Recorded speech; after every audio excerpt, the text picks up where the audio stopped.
वो इंस्पेक्टर साहब थे, वो कह रहे थे आप निकले इधर, तो मैंने कहा हम सिक्योरिटी वाले हैं, आप मतलब वो बस बैठे हम तो यहाँ बस बैठे हैं, जो आप हुक्म दे बस इंशाल्लाह जिस तरह आपको मतलब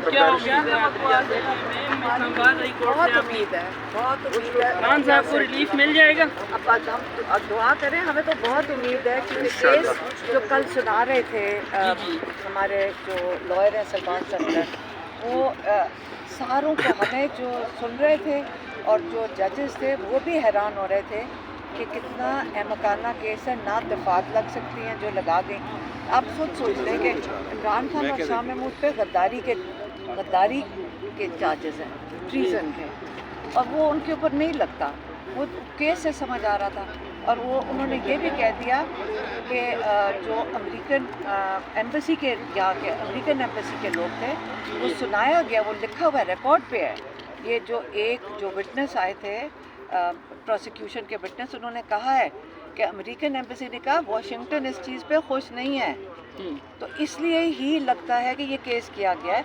वाशिंगटन को खुश करने के लिए इमरान खान और शाह महमूद पे केस किया गया है कि आप लोगों ने जो हमने कहा था हुकूमत गिरा दो, उसके ऊपर आप लोगों ने अपने लोगों को क्यों बता दिया, और इसलिए इनके ऊपर गद्दारी, पाकिस्तान की गद्दारी के लिए नहीं ये जेल में कि पाकिस्तान से गद्दारी हुई है, उनके ऊपर चार्जेस ये हैं कि जो इनके साथ पाकिस्तान के साथ साजिश हो रही थी वो बेनकाब क्यों किया।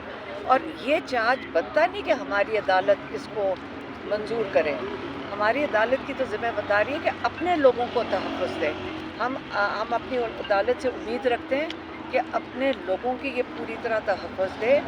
ये बाहर के कोई भी, और ये कोई अमेरिकन हुकूमत नहीं कर रही थी, क्योंकि अमेरिका में जो सेनेटर्स हैं और जो कांग्रेसमैन हैं, अमेरिका के जो लोगों के नुमाइंदे हैं, वो ख़ुद भी ये कह रहे हैं कि ये चीज़ सही नहीं है। तो हमारा राब्ता अमेरिका के पाकिस्तान के लोगों का राब्ता, और जो क्या कहते हैं कि जो दोस्ती होनी चाहिए वो अमेरिका के लोगों से होनी चाहिए, बनिस्बत के उनकी इस्टेब्लिशमेंट और हमारी इस्टेब्लिशमेंट आपस में ऐसे फ़ैसले करे जो हमारे मुल्क को भी नुकसान दे, और हमारा जो क्या कहते हैं कि जो राब्ते हैं या हमारा जो रिलेशनशिप है अमेरिकन लोगों की और पाकिस्तान के लोगों की, उसको ख़राब करें। तो हम दुआ करते हैं कि हमारी अदालत पाकिस्तान में की अदालत है और अपने लोगों को वो तहफ़्फ़ुज़ देगी, और इसके अंदर एक एक्स प्राइम मिनिस्टर है और एक एक्स फॉरेन मिनिस्टर है, जो उन्होंने अपनी जो उनकी ज़िम्मेदारी थी वो उन्होंने पूरी की थी अपने लोगों के लिए, तो उनको तहफ़्फ़ुज़ देना हमारी अदालत की ज़िम्मेदारी है। अच्छा मैम, ये बताएं कि जिन अदालतों ने सज़ाएं दी हैं वो ये अदालतें इस केसेस माफ़ करेंगी, लगता है आपको? वो जो ट्रायल कोर्ट थे वो बेचारे जजेस मजबूर लग रहे थे कि उनको मजबूरी ये करवाया गया। ये जजेस मजबूर नहीं लग रहे? बस अब दुआ करें कि ये ना हो, हम दुआ ही कर सकते हैं।